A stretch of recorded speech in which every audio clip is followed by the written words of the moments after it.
Good morning, student. As you all know that our chapter poverty as a challenge going on. Later we'll discuss in this chapter what is the impact of country, what is the impact of place, what is the impact of time in poverty.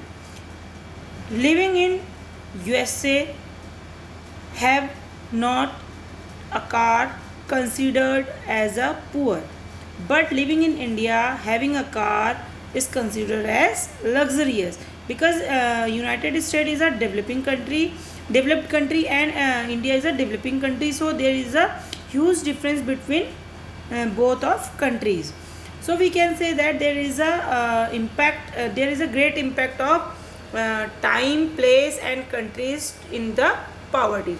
Today we will discuss what is the measuring of poverty in rupees, or what is the calculation, how we calculate the poverty line, so on. So while determining the poverty line in India, a minimum level of food, देखिए क्या है poverty line को estimate करने से पहले क्या होती है, जो हमारी बेसिक नीड्स होती हैं, बेसिक नीड्स में हमारी क्या है, फूड की रिक्वायरमेंट है, हेल्थ रिक्वायरमेंट है, फुटवेयर रिक्वायरमेंट है, क्लॉथिंग रिक्वायरमेंट है. जब इन सब चीज़ों को हम क्या करते हैं, उनके जो लेवल, उनका जो प्राइस है, उससे जो हम कैलकुलेशन करते हैं, ठीक है, क्या करते हैं हम कैलकुलेशन करते हैं किससे, इन रुपीज़ में. देखिए while determining the poverty line in India, a minimum level of food requirement, clothing, footwear, fuel and light, educational and medical requirement etc.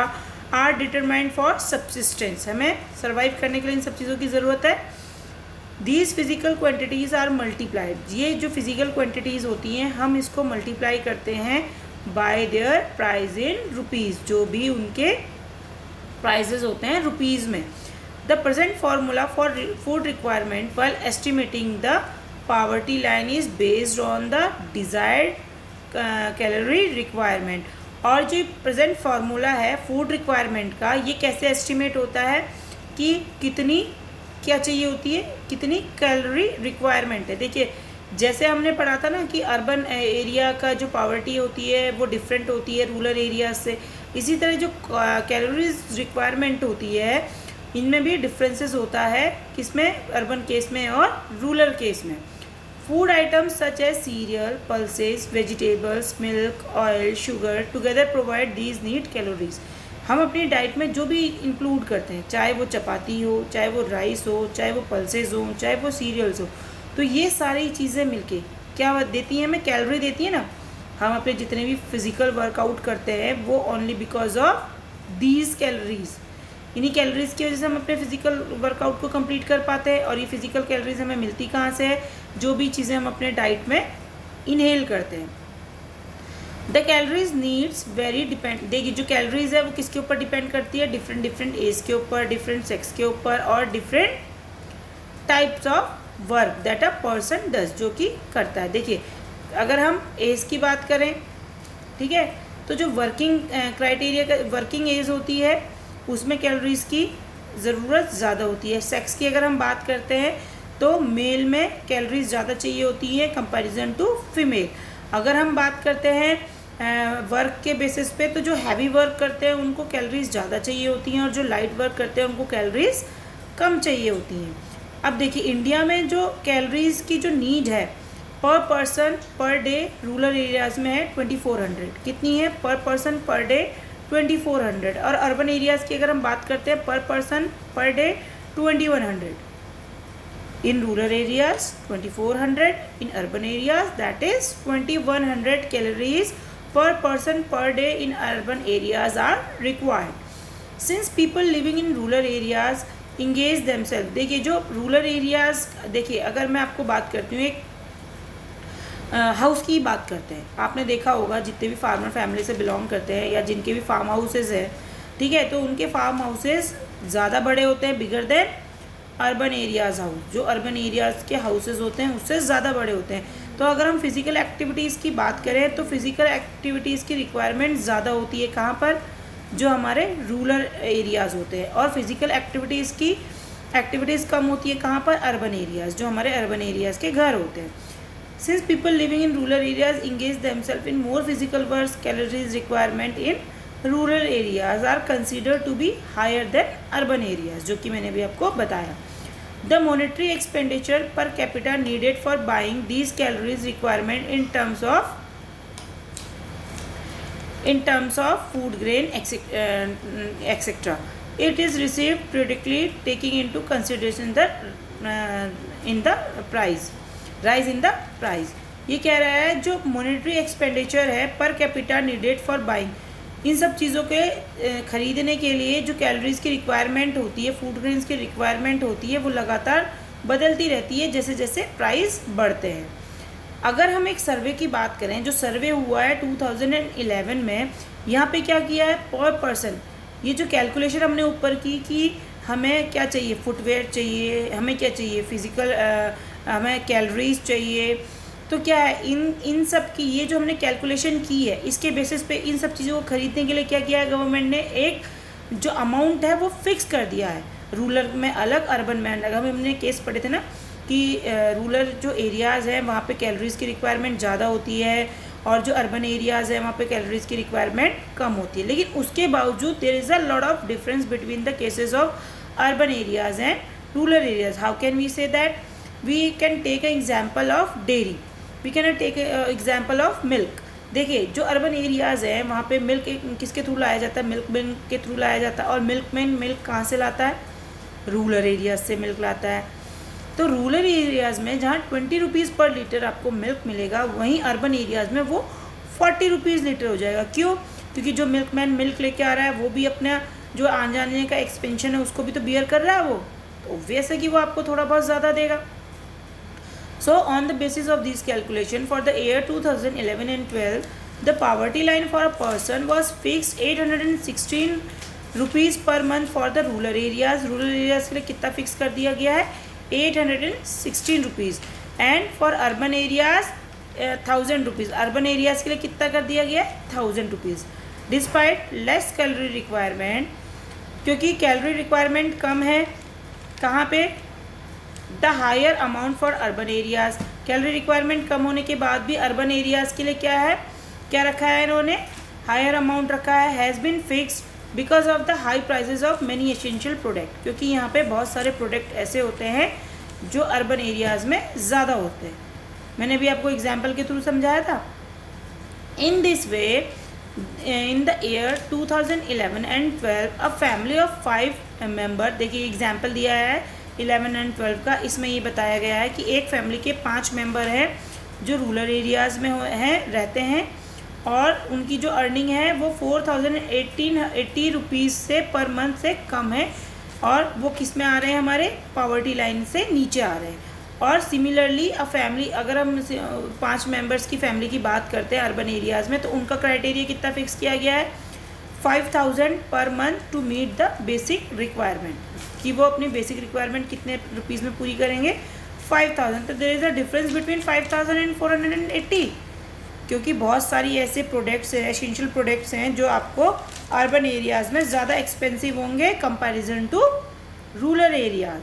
So there is a difference between the prices of both urban areas and rural areas. The poverty line is estimated periodically. देखिए हर 5 साल बाद लगातार जो सर्वे होते हैं वो conduct होते हैं पॉवर्टी लाइन के रिगार्ड में. और कौन करता है इन्हें, NSSO. कौन करता है, NSSO, that means national sample survey organisation. National sample survey organisation for making comparison between developing countries. किसके लिए, ताकि ये कंपैरिजन कर पाए डेवलपिंग कंट्रीज़ के बीच में. मैनी इंटरनेशनल ऑर्गेनाइजेशन, बहुत सारी जो इंटरनेशनल ऑर्गेनाइजेशन है, जैसे कि वर्ल्ड बैंक की अगर हम बात करें, तो वो क्या यूज़ कर रहे हैं, use uniform standard for the poverty line. उन्होंने एक पॉवर्टी लाइन को क्या किया है, यहाँ पे यूज़ किया है, ताकि वो इक्विवेलेंट कितना है, वो $1 पर पर्सन पर डे. जो $1 पर पर्सन पर डे से नीचे है वो किस में आएगा, हमारा बिलो पॉवर्टी लाइन में. किस में आ रहा है, हमारा बिलो पॉवर्टी लाइन में. अब हमारा जो नेक्स्ट स्टेप है, जो हमारा नेक्स्ट टॉपिक है, वो किस में आता है, हमारा poverty estimate. It is the clear, ये देखिए टेबल 3.1 दी गई है, ठीक है. टेबल 3.1 में क्या इन्होंने क्लियर किया है कि अगर हम सर्वे की बात करते हैं ईयर 1993 to 94, तो जो पावर्टी रेशियो है वो रूरल एरियाज़ में 50.1 है और अर्बन एरियाज़ में 31.8 है। वही 2004 एंड 5 में जो रेशियो है अर्बन रूरल एरियाज़ का वो कितना बन जाता है हमारा 41.8 और अर्बन एरियाज़ में कितना है 25.7, यानी कि धीरे धीरे ग्रेजुअली वो क्या हो रहा है, डिक्लाइन, यानी कि धीरे धीरे कम हो रहा है। और उससे भी ज़्यादा कम कब हुआ है 2011 और 12 में कितना हुआ है 25.7 एंड 13.7। तो we can say that there is a gradually decline in the case of poverty. Now we will discuss about vulnerable groups. हमने पहले भी वल्नरेबिलिटी के बारे में बात की है, अब देखिए वल्नरेबल ग्रुप्स क्या है। The proportion of people below poverty line is almost not same for all social groups and economic categories in India. जो प्रपोर्शन होता है जो पॉवर्टी लाइन से नीचे रहते हैं वो सेम नहीं होता है सभी सोशल ग्रुप्स के लिए और इकोनॉमिक कैटेगरीज के लिए इंडिया में। Social group which are most vulnerable to poverty are, देखिए वल्नरेबल ग्रुप, सोशल ग्रुप्स जो वल्नरेबल है, जो डिपेंडेंट हैं पॉवर्टी लाइन में कौन कौन से आते हैं, schedule caste, schedule tribes, house hold. Similarly among the economic group the most vulnerable group are the rural agriculture labor household and the urban casual labor household। देखिए जो vulnerable group में आ रहे हैं कैटेगरीज में, सबसे पहले किसकी बात कर रहे हैं हम, शेड्यूल कास्ट की, क्योंकि एजुकेशनली वीक होते हैं, इकोनॉमिकली वीक होते हैं, इसलिए वल्नरेबल ग्रुप में आते हैं। शेड्यूल ट्राइब्स वो ट्राइब्स होते हैं, वो लोग होते हैं जहाँ पे लोगों को कम्युनिकेशन फैसिलिटी पूरी तरीके से अवेलेबल नहीं हो पाती, और हाउस होल्ड यानी कि जो घर के काम करते हैं। इसी तरीके से जो इकोनॉमिक ग्रुप्स हैं उसमें जो वल्नरेबल ग्रुप्स हैं वो कौन कौन से हैं, जो एग्रीकल्चर लेबर है, ठीक है, यानी कि जो आपके फार्म्स में जो लेबर काम करती है, और अर्बन में जो कैजुअल लेबर होती है, ठीक है, जैसे आपकी मेड हो गई या फिर ये क्या कहते हैं जो आपके हाउस को बिल्ड करते हैं, उस तरह की जो लेबर हो गई, ये क्या आती है हमारी कैजुअल, अर्बन कैजुअल लेबर में आती है, ठीक है। Although the average for people below poverty line for all groups in India is 30.48 out of 100 people belonging to scheduled tribes in rural areas are not able to meet their basic needs। अगर हम 30 to 40% की बात करें out of 100 हैं, तो ये 30-40% वो बंदे हैं जो अपनी बेसिक नीड्स को फुलफ़िल नहीं कर पाते। 47% of casual workers in urban areas are below poverty line, और 40% कितने हैं, 40% कैजुअल लेबर्स हैं जो अर्बन एरियाज़ में बिलो पॉवर्टी लाइन के नीचे रहते हैं, और 50% लैंडलेस एग्रीकल्चर वर्कर्स हैं, 43 शेड्यूल कास्ट हैं, ठीक है। और क्या है इनका, the double disadvantage of being landless casual wage labour household in the socially disadvantages social group of the schedule caste और the schedule tribe population highlight the seriousness of the problem. अगर हम बात करते हैं कि who are the most vulnerable groups, तो इसमें दो कैटेगरीज आती हैं। क्या पहली क्या है, पहली है शेड्यूल कास्ट, दूसरी क्या है शेड्यूल ट्राइब्स, ठीक है। यही सीरियसनेस को शो करते हैं किसकी, पॉवर्टी की। किसकी सीरियसनेस को शो कर रहे हैं, ये पॉवर्टी की सीरियसनेस को शो कर रहे हैं, क्योंकि यही दो कैटेगरीज है जो बिलो द पॉवर्टी लाइन सबसे ज़्यादा हैं। Some recent studies have shown that except for the scheduled tribes household, all other three groups, that is scheduled caste, rural agriculture labor and the urban casual labor household, have been decline in poverty in 1990s। अगर हम सर्वे की बात करें तो सर्वे में ये सामने आया है कि सिर्फ शेड्यूल ट्राइब्स को छोड़ के जो 3 ग्रुप्स हैं, सिर्फ शेड्यूल ट्राइब्स को छोड़ के जो 3 ग्रुप्स हैं, जैसे कि schedule caste, rural agriculture labour और अर्बन कैजुअल लेबर, इनमें क्या है 1990s में जो पॉवर्टी लाइन है, जो पॉवर्टी है वो धीरे धीरे कम हुई है। Apart from these social groups, in social groups के अलावा there is also inequality of incomes with the family. Apart from these social groups, there is also inequality of income within a family. In poor families, all suffers, but some more than others। देखिए क्या होता है, जो एक inequality होती है income में, उससे भी लोगों को सफ़र करना पड़ता है। कैसे सफ़र करना पड़ता है, एक पुअर फैमिली में सब सफ़र करते हैं, लेकिन कुछ ज़्यादा सफ़र करते हैं दूसरों से। कैसे? देखिए, फैमिली में क्या होता है, जो वीमेन होती हैं, जो एल्डरली पीपल होते हैं, जो फीमेल्स होती हैं, जो इन्फेंट्स होते हैं, ये systematically denied equal access to resource available to the family. इनको देखिए, अगर एक फैमिली का साइज़ बड़ा है, ठीक है, और उसमें जो सोर्स ऑफ इनकम है वो लिमिटेड है, यानी कि कमाने वाला सिर्फ एक है, तो जो पहले जो रिसोर्स की प्रायोरिटी दी जाएगी वो किसको दी जाएगी? जो इनकम कर रहा है। किसको प्रायोरिटी दी जाएगी? जो सोर्स ऑफ इनकम है। और उसके कंपैरिजन में जो फीमेल हैं, जो इन्फेंट्स हैं, जो वीमेन्स हैं, उनको सेकेंडरी सेक्शन में रखा जाएगा। Therefore women, children, specially the girl child and old people are poorest of the poor. Who are the poorest of the poor?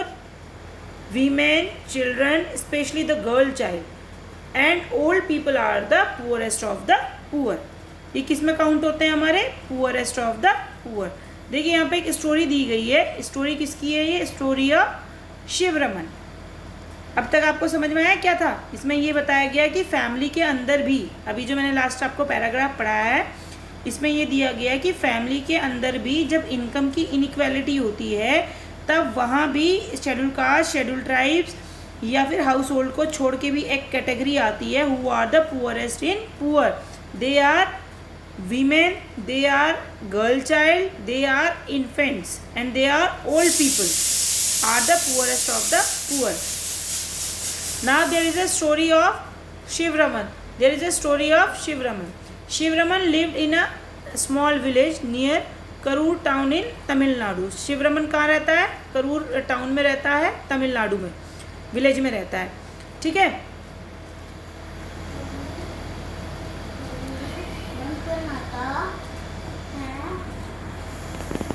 Shivraman lives in a small village near Kurur town in Tamil Nadu. Kurur is famous for its handloom and powerloom fabrics. किसके लिए famous है? Handloom and powerloom fabrics के लिए।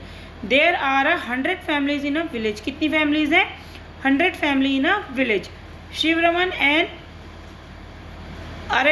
अरनचुआर, ये क्या है? Cobbler है। शिवरमन क्या है? कॉबलर है by caste and now work as a agriculture labour. और किसकी तरह काम करता है? एक एग्रीकल्चर लेबर की, पर फॉर 50 रुपीज़ पर डे। कितना मिलता है इसको? 50 rupees per day. But that's only on 5 to 6 month in a year. लेकिन सिर्फ सीजनल, देखो हमने पढ़ा था ना पहले भी, seasonal employment and disguised unemployment. देखिए यहाँ पे सीजनल अनएम्प्लॉयमेंट का एक एग्जाम्पल आ रहा है कि 50 डेज पर रुपीज़ उसको काम मिल रहा है, क्योंकि एक एग्रीकल्चर लेबर है, तो सिर्फ 6 month in a year, 6 month यहाँ पे उसको काम मिला है। At other times he does odd jobs in town, वो दूसरे काम करता है। But his wife Shashikala too works with him, जो उसकी वाइफ है शशिकला, वो भी उसके साथ काम करती है। But she can rarely find work these day, लेकिन बहुत मुश्किल से इन टाइम पे उसको काम मिल पाता है। She can rarely find work this day and even if she does she paid Rs 25 per day for the same work that Shivraman does. जो शिवरमन काम करता है उसको सिर्फ 25 रुपये मिलता है। जहाँ शिवरमन को 50 रुपीज़ मिल रहा है, वहाँ उसकी वाइफ को क्या मिल रहा है? 25। आपको याद होगा अनएम्प्लॉयमेंट में भी हमने एक चीज़ का पढ़ा था कि जो कंपैरिजन है बिटवीन किसके? वेजेस में जो कंपैरिजन है उसमें क्या है? मेन का हाई वेजेस होता है कंपैरिजन टू वीमेन। यहाँ पे भी आप देख रहे हैं सेम वर्क के लिए शिवरमन को 50 रुपीज़ मिल रहा है और उसकी वाइफ को 25 रुपीज़ मिल रहा है। There are 8 members in the family. कितने मेंबर्स हैं? 8 members.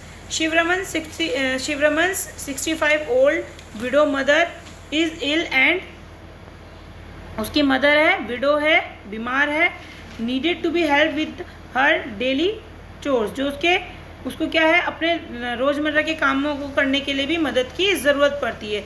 He has a 25 old unmarried sister and 4 children age between 1 year to 16 years। उसकी क्या है? 25 years ओल्ड अनमैरिड सिस्टर है, 4 बच्चे हैं जिनकी एज कितनी है? 1 साल से 16 साल के बीच में। 3 of them are girls, 3 उसमें से क्या है? गर्ल्स हैं। द यंगेस्ट इज अ सन, और जो सबसे छोटा है वो क्या है? उनका बेटा है। None of the girls go to school, कोई भी जो लड़कियां हैं वो स्कूल नहीं जाती हैं.